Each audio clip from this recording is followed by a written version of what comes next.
네, 안녕하세요, 여러분들. 역사는 차태성. 두둥. 여러분, 이제서 얘기합니다. 제가 이 옷 맞췄어요, 이번에. 여러분들 위해서 대박 나시라고. 네. 여기 수능, 응? 대박. 이거 한 비싸던데요? 네. 자, 어쨌건 조금이라도 여러분들 기운을 좀 북돋워 주기 위해서 나름대로 또 고민하고 한번 해봤습니다. 어쨌든 여러분들 좋은 결과 있으시기를 진짜 바랍니다. 그러기 위해서 여러분들 우리는 뭘 해야 됩니까? 우선 이 강의를 완강을 해야 된다는 사실을 알고 계시지요?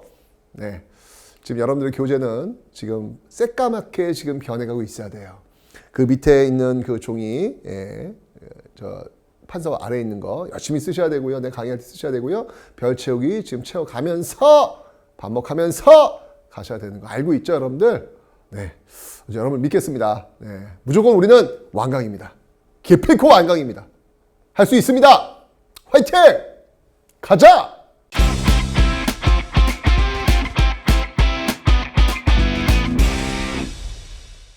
자, 여러분들이 고려라는 나라는 정말 내가 진짜 이 역사에서 특히 고려는요, 진짜 고려해야 돼.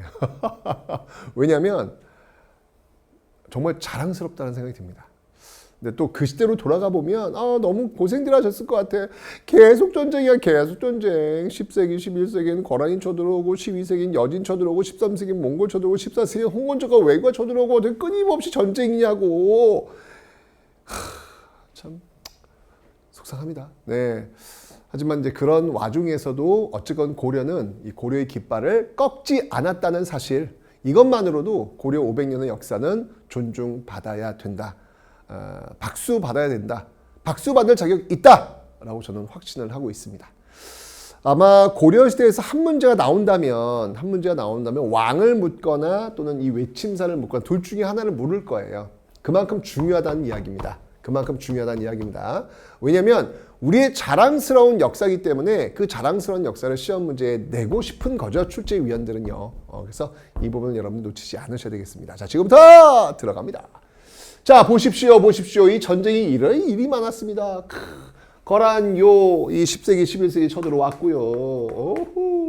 여진 12세기 쳐들어왔고요. 몽골 13세기 쳐들어왔고요. 홍건조가 왜고 14세기 쳐들어왔고요. 오지 않아도 돼요. 그냥 거기 있어도 돼요. 손만 나와도 돼요. 괜찮아요, 감독님.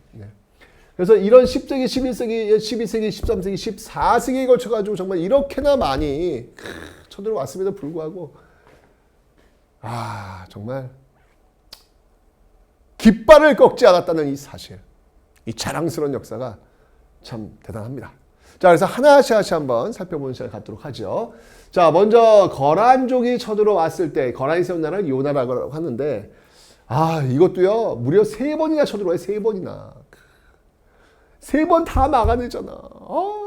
자, 그래서 이 외침사를 공부할 때 여러분들이 꼭 기억할 포인트는 뭐냐면 그때 활약했던 인물들을 중심으로 공부하시면 돼요. 인물들을. 1차 침입 때, 3차 침입 때 활약했던 인물들이 이렇게 짜잔 나오고 있습니다. 자, 먼저 서희라는 인물이 있습니다. 서희가요. 강동육주. 너무너무 중요하죠. 어떻게 되냐면 거란이 쳐들어왔어요. 당시 많은 그 관료들이 어떻게 큰일 났다. 큰일 났는데 그럼 어떻게 할까? 그러면 어떻게 그들이 뭘 원하는데 땅을 내달라는 거야? 그래, 땅을 내주자. 그리고 빨리 끝내자. 이렇게 주장을 합니다. 그때 서희가 벌떡 일어나죠. 지금 뭐 하는 것이오? 아니, 적들이 쳐들어왔으면 적들이 왜 쳐들어왔는지는 알기라도 하고 그 다음에 대책을 세워야지. 이거 그냥 땅부터 내주는 이 말이 된단 말이오. 이렇게 하면 나중에 우리 후손들이 지금의 이 자리 우리를 얼마나 우습게 여기겠소? 라고 이야기를 해요. 저는 이 서희야말로 역사가 무엇인지를 아는 정치인이었다. 라고 저는 생각을 합니다. 그러니까 진짜 전 정치하시는 분들은 항상 이런 생각, 내가 하는 것들이 역사의 한 페이지가 된다라고 하는 것을 제발 잊지 않았으면 좋겠다라는 생각이 들어요. 서희는 그 역사가 무엇인지를 알고 있었던 거예요. 서희는 역사란 거울 앞에 자신을 세울 수 있는 능력이 있었던 사람이죠. 그래서 그 국무회의에서 벌어지고 있는 내용들이 나중에 후손들이 어떻게 평가할 것인지에 대해서 고민했던 사람이에요. 그래서 서희는 이건 아닌 것 같다. 이건 아닌 것 같다. 내가 직접 적장을 만나고 오겠다라고 해서 서희가 적진으로 가는 겁니다. 그래서 소손영이라는 적장을 만나죠. 근데 참 이상하더란 말이지. 아니 거란족이 쳐들어왔어. 그럼 빨리 밀고 내려와가지고 개경을 공격하려고 해야 되는데 아니 국경선을 넘어왔는데 거기서 딱 진치고 우리 보고 와서 항복하래. 이건 뭘까? 진짜 항복을 원한다라고 하면은 빠르게 쳐들어와서 개경 이 앞에서 딱 진치고 말이지. 막 이렇게 시위를 하고 말이야. 그래야 되는데 그걸 안 한단 말이지. 뭘까? 그러면서 대화를 통해 가지고 그들의 의중을 알게 되죠. 아, 그렇구나. 얘네들은 우리랑 싸울 의도가 없구나. 빨리 우리랑 협상해가지고 돌아가고 싶구나. 왜일까? 거란족이 진짜 싸우고 싶은 나라는 바로 중국 송나라구나. 송나라랑 싸우고 싶은데 송나라랑 고려랑 친하니까 송을 치러 갔을 때 혹시 이 고려가 이 거란의 배후를 칠 거에 대한 두려움. 그래서 이들은 쳐들어와가지고 고려가 거란과 사이좋게 지내겠다는 약속만 받아내고 빨리 돌아가고 싶구나 라는 걸 딱 눈치챈 거예요. 그래서 이야기합니다. 자, 여기서 이 외교의 달인, 외교의 화술이 나오는 겁니다. 자, 서희가 뭐라고 얘기하냐면요. 좋아, 알았어. 너희들 원하는 게 지금 고려가 너희들과 친하게 지내는 걸 원하는 거지. 근데 원래 우리 너희들하고 친하고 싶었어. 그런데 쭉 가는 길에 저쪽, 지금 이제 평안북도 쪽이죠. 그쪽에 강동 육주라고 있는데 여기에 여진족들이 지금 있다. 요거 우리가 관리하면 너희 나라랑 직접 갈 수 있잖아. 어떻게 우리한테 줄 수 있겠어? 그럼 너희랑 친해질 수 있을 것 같아. 그때 소손영이 오케이, 알았어. 그거 너희들 가져. 너희들이 가지고 우리랑 친하게만 지내. 라고 해서 강동 육주를 확보합니다. 여러분들 싸우지도 않고 영토를 확보한 거예요. 대박 아닙니까? 아니 지금 거란이 쳐들어온 거야. 쳐들어왔는데 오히려 우리가 영토를 확보했어. 싸우지도 않고. 야, 대박 아닙니까? 이게 바로 외교예요. 이게 바로 외교예요. 그럼 여러분들, 그러면 거란은 손해본 것 같아요? 전혀요. 거란도 역시 마찬가지로 만약에 고려가 우리의 그 거란의 그 후방을 튀지 않겠다는 약속을 했으면 거란으로서는 어찌 보면 거란은 넓은 영토가 있는데 강릉 육주는 작은 일부분일 수 있거든. 이거 투자한 거예요. 더 넓은 송나라를 갖기 위해서 강동 육주 이 작은 거 투자한 거예요. 즉 거란도 윈, 고려도 윈. 서로가 윈윈하는 윈윈 합의점을 찾아낼 수 있는 그 능력, 그게 바로 외교의 능력이라는 겁니다. 그게 바로 외교의 맛이라는 겁니다. 그것을 서희는 너무 잘 알고 있었던 것이죠. 기가 막힙니다. 그래서 강동 육주를 싸우지 않고 이걸로 얻어냈다. 아, 외교의 달인 서희 임명합니다. 혹시 여러분 중에서 외교 쪽에 관심이 있으신 분들은 서희 꼭 기억해 주시기 바랍니다. 그런데 중요한 건 말입니다. 고려가 거란의 말을 잘 따르지 않습니다. 아, 고려 외교하는 거 보면 우리나라 역사니까 참 대단하지만 내가 만약에 다른 나라인데 고려를 이렇게 봤으면 짜증났을 것 같아. 약속을 잘 안 지켜. 거의 늘 벼랑 끝 전술이야. 고려가 쓰는 건 늘 벼랑 끝 전술. 고란이 또 쳐들어온 거야. 너는 왜 말 안 들어? 쳐들어온 거예요. 그때 또 얘기하죠. 아, 오케이. 우리가 지금 사정이 있어가지고. 알았어. 친하게 지낼게. 돌려보내요. 근데 역시 또 고려는 지키지 않아요. 이것들이 진짜 또 쳐들어와요. 이게 3차 침입입니다. 이때는 고려가 맞서 싸웁니다. 그 맞서 싸운 사람이 바로 강감찬 장군이었고 귀주에서 강동 육주 중에 하나거든요. 이 귀주에서 대승을 거둡니다. 박수. 외교란 언변도 뛰어나야 됐지만 그 언변을 받쳐줄 수 있는 힘도 있어야 한다. 고려는 그 힘이 있었던 거예요. 외교를 통해 가지고 어떻게든 해결을 했지만 막판에 그 힘을 통해 가지고 제압을 해야 될 수 있는 상황이 되면 제압을 했던 것이죠.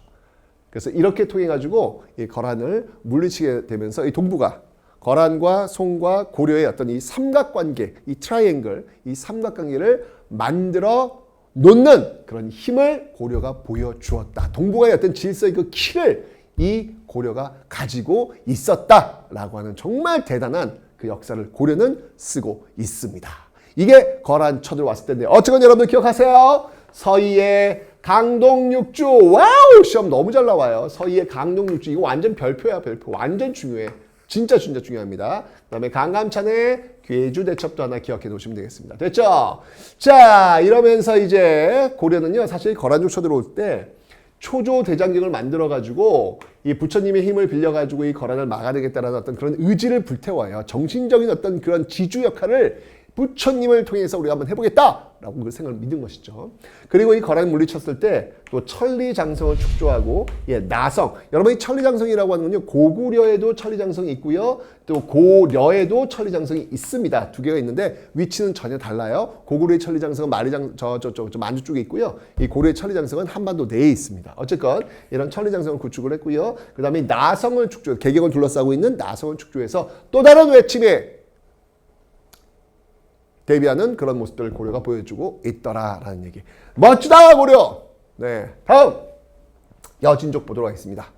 자, 이제는요 거란 대신에 여진족이 또 성장을 했네. 이 여진족이 쳐들어옵니다. 여진족이 세운 나라를 금나라라고 합니다. 12세기 쳐들어오는데요.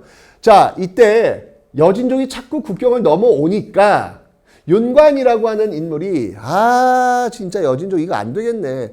우리도 좀 혼을 내줍시다 라고 하는데, 여진족은 주로 이 말 타고 건너옵니다. 북방 유목민족들이 말 타고 오잖아요. 그래서 그럼 우리도 말, 즉 기병을 중심으로 해서 이들을 막아보자라고 해서 별무반을 만듭니다. 이 별무반이 뭐 신기군, 이게 기병 중심이에요. 신기군, 신보군, 그다음에 항마군, 항마군. 이거 이제 보병입니다. 보병, 신보군. 항마군은 승려, 스님들을 중심으로 해서 마귀를 항복시키는 그런 부대, 승려 중심의 그 부대. 요 세 부대를 우리는 별무반이다라고 이야기합니다. 이 별무반을 이제 만드는 거예요.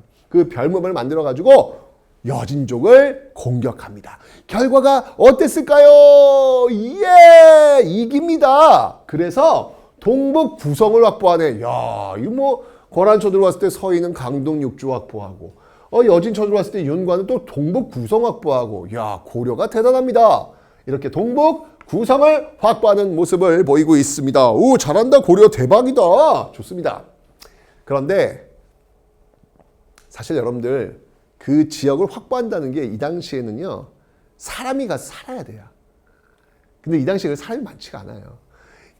이 지역에 가가지고 그 지역에 있으면서 그 지역을 개척한다는 게 쉬운 게 아닙니다. 결국은 여진족이 돌려주세요. 돌려주면 저기 다시는 공격 안 할게요. 제발 돌려주세요. 라고 해가지고 그냥 동북구로 돌려줘요. 돌려줍니다. 왜냐면 우리가 관리할 수 있는 그런 능력이 아직은 안 됐던 것이죠. 아쉽다. 그죠? 자, 그래서 동북구성을 돌려주게 되는 그런 모습들을 보이고 있다라는 거. 자, 그렇지만 여진은요, 계속해서 성장합니다. 계속해서 커집니다. 이러면서 이제 금나라를 세우고 이제, 야, 고려, 옛날의 여진이 아니야. 너희들 별무반 때문에 우리가 동북구성을 잃어버렸을 때 그때 여진 생각하면 안 돼. 우리는 이 엄청나게 큰 제국을 건설 중이야. 어떻게? 4대 할 거야, 안 할 거야? 라고 압박해 들어오죠. 이때 고려의 집권 세력들, 이자겸, 우리 이자겸 알고 있어. 이자겸 알고 있어. 분명히 호족의 시대, 다음의 시대가 문벌의 시대인데 그 문벌의 시대 때 그 모순들, 자신들이 그 기득권을 놓지 않던 그 사람들에 의해서 난이 벌어지니 그게 바로 이자겸의 난이다. 우리 배웠습니다. 그죠? 그 이자겸, 그 다음에 이제 묘청의 서경천도 운동을 진압했던 김부식, 이자겸의 남과 묘청의 서경천도 운동이 바로 이 문벌귀족 사회의 문벌 사회의 어떤 그 마지막을 보여주는 어떤 그런 내용들 아니겠습니까? 바로 그 인물들 배웠죠, 여러분들? 이자겸, 김부식은 그 금나라의 어떻게 의해서 4대를 한다, 4대 오케이 한다라고 얘기했습니다. 내가 배웠던 내용 복습하는 거예요. 그래서 반발했던 것이 바로 묘청의 서경천도 운동, 금정벌, 고구려 개성, 풍수지리, 불교를 바탕으로 한 묘청의 서경천도 운동이 그래서 일어나고 있는 겁니다. 복습한 거예요, 여러분들. 새로운 거 아닙니다. 우리 이미 있던 거 다시 한번 복습했습니다. 자, 이렇게 해서 여진족과의 관계가 끝났고요. 자, 알고 있겠지만 그 모순을 해결하지 못해서 결국은 1170년 무신 장면이 벌어졌고, 결국 이 문발들은 그 무신들의 칼에 맞아서 무너지게 되었다라고 설명드렸습니다. 이러면 나온 게 바로 무신시대. 자, 그런데 이 무신시대 때 바로 누가 또 쳐들어오면 몽골이 쳐들어오네. 바로 징기스칸의 나라, 바로 몽골이 쳐들어오게 됩니다. 그때 최씨 무신 정권, 특히 이 최우는요, 강화도로 천도에서 끝까지 항전하려는 결사항전의 자세를 보이면서 싸우게 됩니다. 그 싸웠던 대표적인 인물들이 바로 김윤후라는 인물인데, 김윤후는요, 지금 이 경기도 용인 쪽입니다. 처인성이 있는데요, 이 처인성 전투에서 혁혁한 성공을 거두고요, 충주에서도 노비들과 함께 싸우는 그 모습을 보이면서 승리를 거뒀던 인물이 바로 김윤후 같은 인물이 되겠습니다. 저는 조선에 이순신이 있다면 고려에는 김윤후가 있다라고 이야기를 하겠습니다. 김윤후 같은 인물이 몽골을 부수는 그런 모습들이 보이고 있었죠. 그리고 끝까지 하면서 배종손이라는 인물은요, 고려가 나중에 이제 결국 이제 항복을 하지 않습니까? 대신 고려의 그 깃발은 꺾지 않겠다라는 조건을 달면서 항복을 하는데, 그때 무슨 소리 항복은 안 돼! 라고 끝까지 싸웠던 인물이 바로 배중손입니다. 바로 삼별초를 이끌고 끝까지 싸우는 그런 모습들을 보이고 있더라라는 거. 자, 여러분 보세요. 이렇게 인물들 중심으로 거란 쳐들어 왔을 때는 서희와 강감찬, 여진 쳐들어 왔을 때는 윤관, 그리고 몽골 쳐들어 왔을 때는 최후, 김윤후, 배중손, 이렇게 인물 중심으로 해서 그 시대에 어떤 일이 있으면 봐야 돼요. 이건 시험 문제 어떻게 나오냐면 주로 이렇게 나와요. 여기 잘해주고요, 가. 여기 잘해주고요, 나. 이렇게 줘요. 그래서 문제에 가와 나 사이 시기에 있었던 사실로 옳은 것은 뭐 윤관이 별무반을 설치하였다. 윤관이 동북 구성을 확보했다. 이렇게 이걸 답지로 고르는. 그래서 이 흐름을 묻는 문제가 정말 자주 나오니까 여러분들 그걸 놓치지 마시고 꼭 좀 공부를 좀 해놓으시라 라는 말씀을 드리겠습니다. 아셨죠? 자, 어쨌건 간에 이 몽골 이 항제 과정 속에서 결국 나중에 이제 항복을 한단 말이에요. 자, 그리고 공민왕의 개혁 속에 의해 가지고 이걸 물리치는 어떤 그런 모습들 있잖아요. 그죠? 자, 홍건적과 왜구. 자, 이 홍건적과 왜구의 어떤 그 침략 과정 속에서 이제 신흥 무인세력이 성장해요. 이들이 홍건적과 왜구를 물리치면서 승리를 거뒀던 인물들이 있으니 그 인물들이 바로 최영이라든지 이성계 이런 인물들. 앞에 제가 설명드렸죠. 바로 이런 신흥 무인세력들의 힘과 바로 새로운 시대를 열겠다고 포부를 다했던 바로 그 신진 4대부, 무엇을 수용했다? 성리학을 수용했다. 이들이 결합을 해가지고 세운 나라가 바로 조선이라는 나라다 라고 제가 설명드렸잖아요. 그죠? 그 흐름들을 지금 여러분들이 보고 계신 겁니다. 됐죠? 자, 너무너무 중요해. 거란, 서희, 강감찬, 여진, 윤관, 윤관 정도. 그 다음에 몽골, 최후, 김윤후, 배중손, 홍건적과 왜구, 이성계. 오케이? 좀 기억을 좀 해놓으시면 되겠습니다. 너무 중요한 그런 내용들이었습니다. 됐죠? 여기서 아마 뭐 한 문제 낸다면 꼭 낼 것 같아요. 다음 보죠.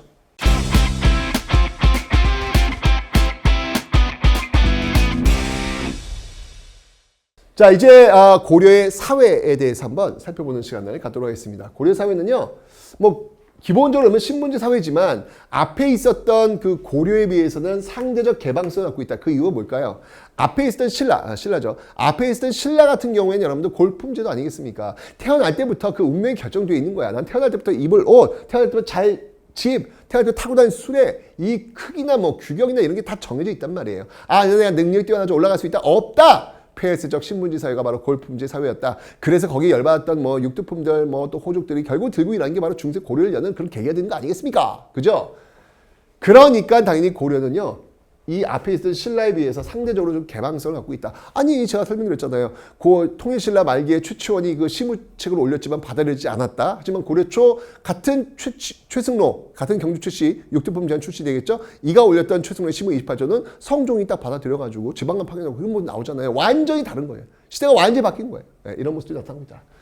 자, 신문제. 하지만 그래도 신문제입니다. 그래서 지배층과 피지배층으로 나눠볼 수 있겠더라라는 거. 자, 이 지배층의 흐름들, 이건 설명드렸잖아요.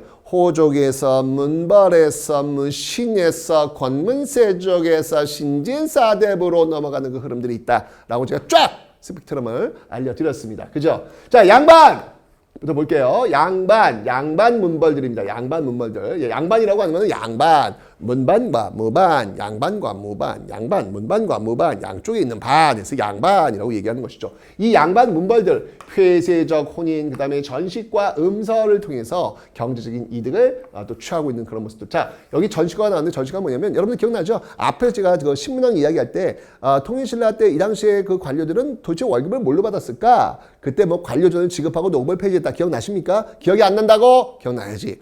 자, 그 당시에 그 월급들은요, 그 토지의 수조권, 즉 토지에서 거둘 수 있는 세금을 대신 받아간다라고 설명드렸습니다. 토지의 소유권을 주는 게 아니라 토지에서 나오는 세금을 거둘 수 있는 권리 준다고 했잖아요. 바로 그거예요. 똑같아요. 그래서 토지신라는 그걸 관료전이라고 했던 것이고 고려는 전시거라고 했던 거예요. 전지는 뭐냐면 토지, 그 다음에 시지는 뭐냐면 바로 임야, 이건 땔감 같은 거. 이 전지와 시지를 자신의 등급에 따라 가지고 나누어 주었다라는 것을 의미하는 겁니다. 바로 전시과. 이거 일한 대가로 받는 것이죠. 음서. 문벌집안에 태어나면요, 시험을 보지 않고도, 과거 시험 보지 않고도, 과거는 이제 광주도 만들어지잖아요. 근데 그 과거 시험 보지 않고도 관직에 올라갈 수 있는 그런 기회가 주어집니다. 왜? 금수저입니다. 지금은 불가능하죠. 지금은 불가능하죠. 불가능해야죠, 지금은요. 그죠? 근데 이 당시엔 그게 가능했습니다. 금수저 집안에 태어났으면 그게 가능했습니다. 어쨌든 이게 음자가 뭐야? 예, 그늘 음자 아닙니까? 그 조상의 음덕, 조상의 그늘 속에서 먹고 살 수 있는 것들이 해결되는 그런 모습들이 나타나고 있더라. 이렇게 양반 문벌들이 말이죠. 꼭 쥐고 있으니까 안 노니까 결국 다른 세력에서 칼 맞잖아. 그들이 누구야? 예, 나중에 이제 무신들이 나오는 것이죠. 자, 어쩐지 이들이 이제 그 지배층을 이루고 있고요. 그 다음에 요 중간 계층도 있어요. 이들은 이제 꼭대기층이라면 중간 계층, 요건 이제 하급 관리들, 특히 이제 향리층을 또 이야기할 수 있겠습니다. 향리 같은 경우에는 여러분 속군, 속현, 뭐 향, 부곡소 이 지역을 다스리는 실질적 지배설. 왜냐면 여기 지방관이 파견되지 않았기 때문에 지방관이 일부에만 파견되잖아요. 추승로의 어떤 외관을 파견하서도 지방관 파견은 12목에만 파견됐다고 설명됐지 않습니까? 그죠? 전부 다 파견되지는 않았단 말이에요. 일부에만 파견됐단 말이에요. 그래서 지방관이 파견되지 않은 지역은 이런 향리들이 실질적 지배세력이 있다. 굉장히 파워가 세다라고 설명을 드렸죠. 그런 사람들이 중간계층의 어떤 역할을 하고 있다. 어쨌든 이들을 우리는 다 지배층이라고 부르고 있다라고 하는 거 받으시면 되겠습니다. 네, 그러니까 정호로서 직역, 국가를 위해서 일을 하는 사람들, 직역, 이런 사람들을 지금 이야기하고 있는 겁니다. 됐죠? 자, 반면에 피지배층들을 한번 보도록 하겠습니다.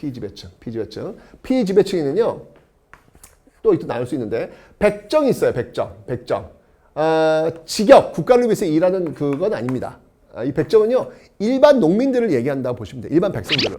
선생님, 백정은 왜 소잡고 돼지 잡고 백정 아닌가요? 좋은 질문이에요. 그거는 조선의 백정입니다. 고려의 백정은 일반 백성, 일반 농민이고요. 조선의 백정이 지금 이야기했던 소잡고 돼지 잡고 그 백정입니다. 달라요. 고려의 백정과 조선의 백정은 다릅니다. 아셨죠? 자, 그런데 이 백정들이 대다수를 차지하고 있는데 여기에 향, 부곡, 소민들도 요 계층에 들어갑니다. 근데 향, 부곡, 소민들은요, 요 백정들에 비해서는 좀 차별을 받아요. 세금 좀 더 많이 내야 되고 이사할 수 있는 그 권리도 없더라라고 하는 거. 가장 밑바닥에 있는 사람들은 바로 노비였습니다. 노비는 바로 재산이었어요. 사고 팔 수 있는 어떤 그런 존재가 바로 이 노비였다는 사실. 가슴이 아프죠. 사람은 어떻게 사고 팔어? 여기서 이제 노라고 하는 게 남자 종이고요. 비라고 하는 게 여자 종이에요. 남자 종과 여자 종을 합쳐가지고 노비라고 하는 겁니다. 고려시대 보면요. 여자 종이 남자 종보다 훨씬 비쌌어요. 왜? 여자 종은 그렇죠. 아이를 낳을 수 있잖아요. 그러니까 이게 거의 지금 그 강아지 같은 거 살 때도 왜 암컷이 좀 비싸잖아요. 그런 것과, 그러니까 사람은 어떻게 이런 식으로, 그러니까 이 시대의 한계죠. 지금의 시대로서는 도저히 이해할 수 없는 그런 모습들이 이 시대는 있었다.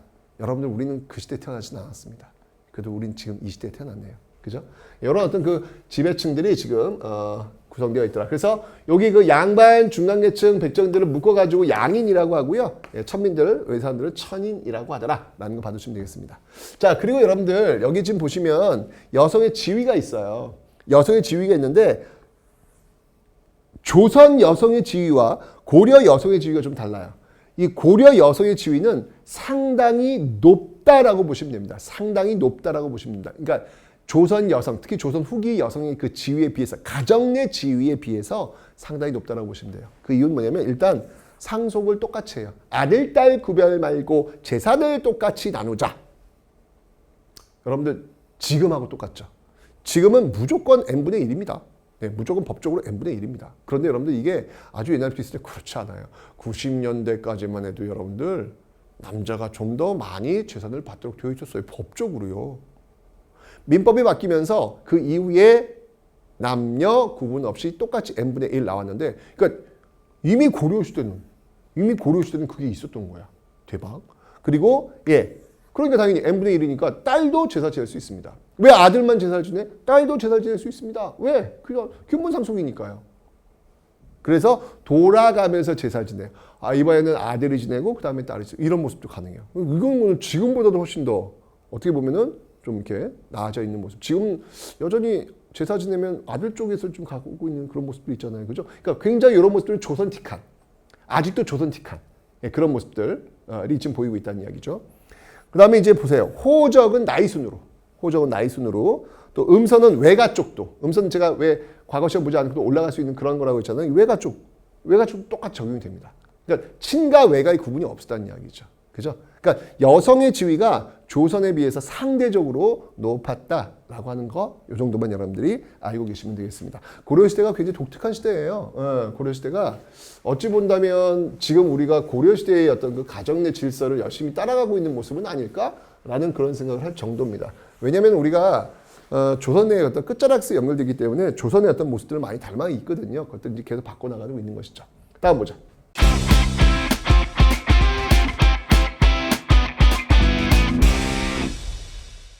자, 이제 문화 파트 한번 보도록 하겠습니다. 자, 문화 파트.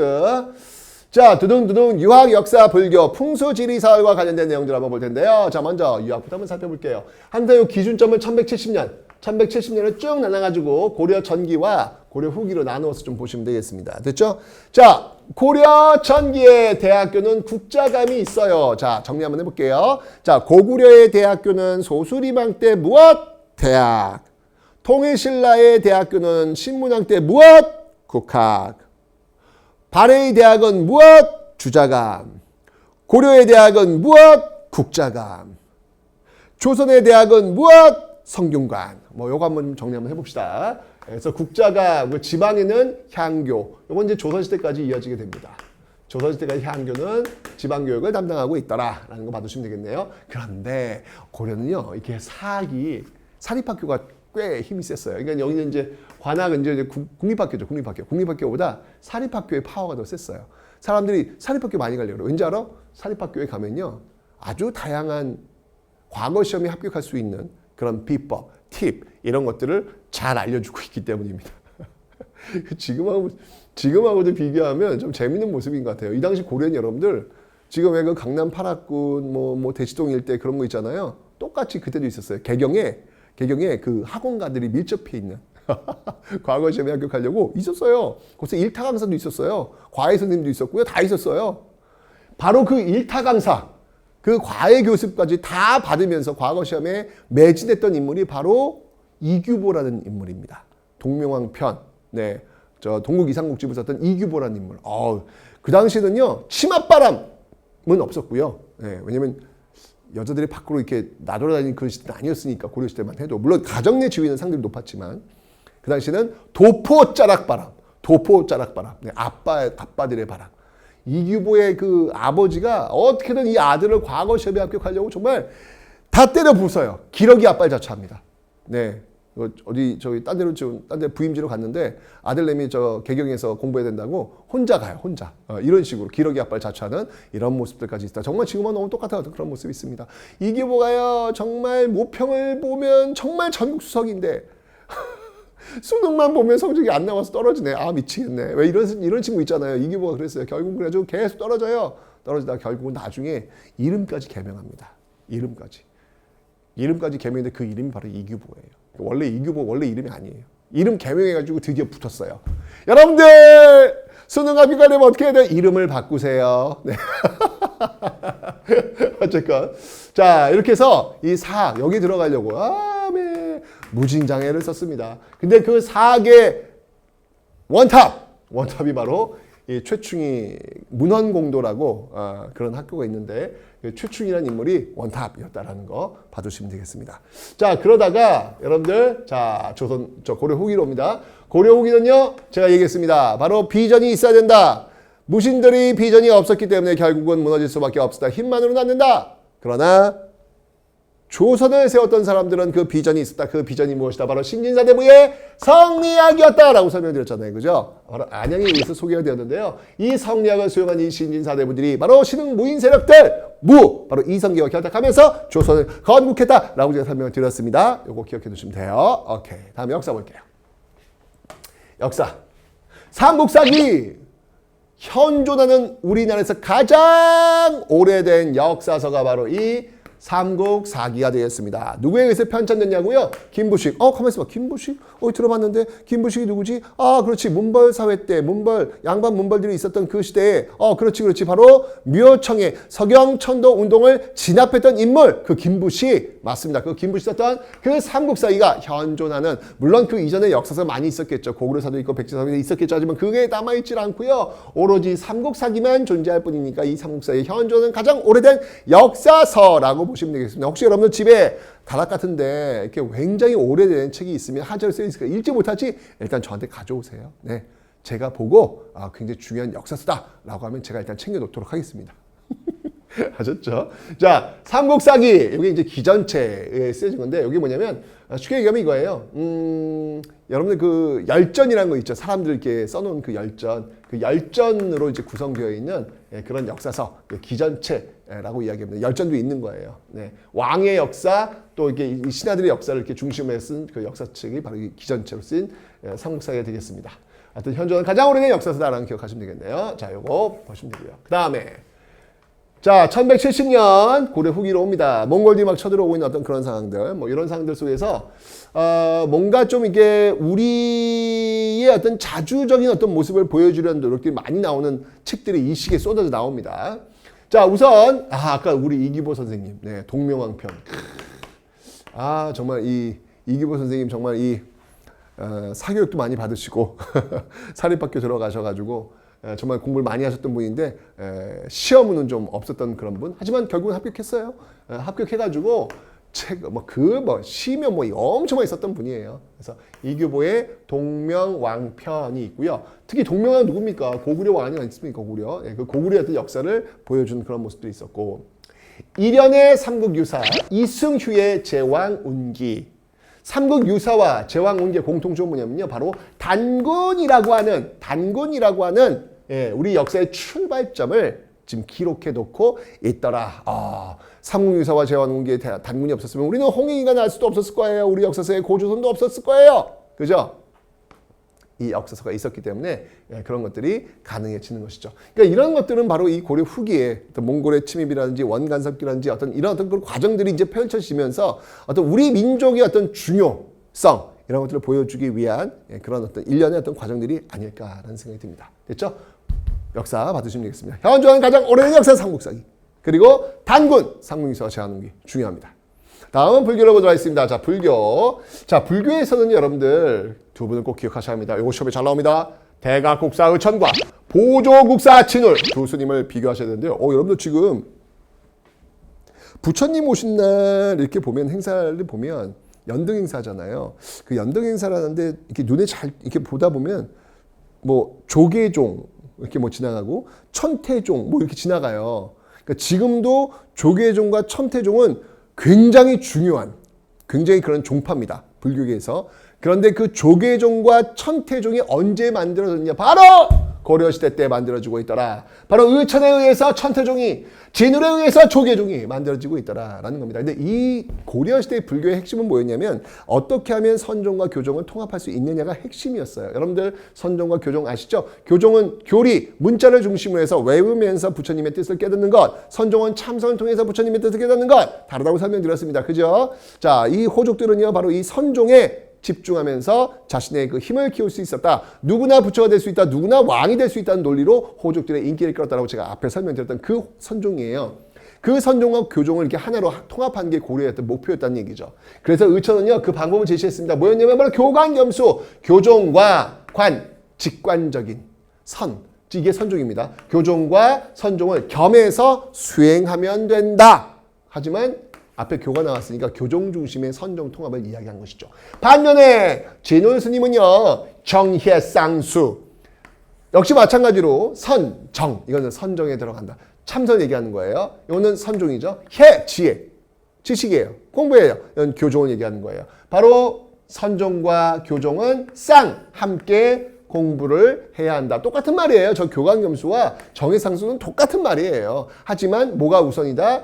의천은 교종 중심의 선종 통합이었고 진울은 선종 중심의 교종 통합을 이야기하고 있더라라는 거. 그리고 좀 더 나아가서 진우는요. 그렇게 깨달은 다음에 문득 깨달은 다음에도 여전히 수행을 해야 된다라는 도노 점수를 주장했던 인물이기도 합니다. 그리고 하나 진우는요. 그리고 이런 참선을 수행하는 데 있어가지고 너무 불교가 타락한 거야. 막 그 돈에 그냥 그 돈 맛을 알면서 이 고려 불교가 지금 막 맛이 가고 있는 거야. 이러면 안 돼. 이건 아니야. 이건 좀 불교의 그 불자들에 해서는 안 되는 것이지. 우리 같이 모여가지고 노동하면서 서로 견제하면서 부처님의 뜻을 한번 이루어보자 라고 하는 결사운동을 요거 이제 수원사는 절에 가가지고 지금의 송강사예요. 수원사는 절에 가가지고 우리 결사운동을 해보자 라고 주장했던 인물이 바로 이 진울 스님이 되겠습니다. 자, 그래서 의천과 진울 꼭 여러분들 기억을 해주셔야 돼요. 이것도 굉장히 시험에 잘 나오는 포인트라는 것을 받으시면 되겠습니다. 네, 포인트 불교 쪽에서 잘 받으셔야 되겠습니다. 그 다음에 이제 진울의 제자예요. 희애심은요, 유불일치설, 유교와 불교는 비슷한 데가 있는 것 같아 라고 주장했던 그런 내용들도 있습니다. 봐두시면 되고요. 마지막으로 풍수지리설을 한번 보겠습니다. 풍수지리설은 이미 얘기했습니다. 몇 초의 석영 천동도 개경의 기는 이미 쇠했습니다. 이제 석영의 기가 올라오고 있으니 그것으로 천도해야 됩니다. 김부식 촥! 아시죠, 여러분들? 네, 그 내용이었습니다. 그 다음에 이제 고려 후기 오면요. 남경이 어디냐면 지금의 서울이에요. 남경 길치에서 나오면서 나중에 이제 여러분 조선이 한양으로 천도하는 어떤 그런 배경이 또 되고 있더라 라고 하는 내용을 여러분들 받으시면 되겠습니다. 됐죠? 하여튼 여기서는 여러분들 이 불교가 중요하니까 특히 의천과 진우를 좀 중심으로 해서 여러분들 받으시면 되겠네요. 그 나머지 내용들은 뭐 한번 읽어보는 정도로 공부하시면 충분히 이해할 수 있다라고 보시면 되겠습니다. 됐죠, 여러분들? 어렵지 않죠? 그냥 한번 쓱쓱쓱 보시면 되겠습니다. 오케이? 좋아요. 자, 이렇게 해서 여러분들 고려시대가 다 끝났습니다. 와, 다음 시험부터 조선 들어가는 거예요. 얼마나 빨라요. 그죠? 할 수 있어. 여기까지 왔어. 지금 벌써 5강 한 거야. 아직도 5강이 게 아니라 벌써 5강 한 거야. 무슨 일이 있더라도 우리 완강할 수 있어. 완강할 수 있어. 좀만 힘내보자. 좀만 더 빠르게 좀 많이 해서 빨리 이 시간까지 완강을 하고 한번 좀 뿌듯한 마음으로 나는 할 수 있어 라는 자존감을 가지고 여러분들 보시면 되겠습니다. 자, 다음 조선시대 또 한번 만나도록 하겠습니다.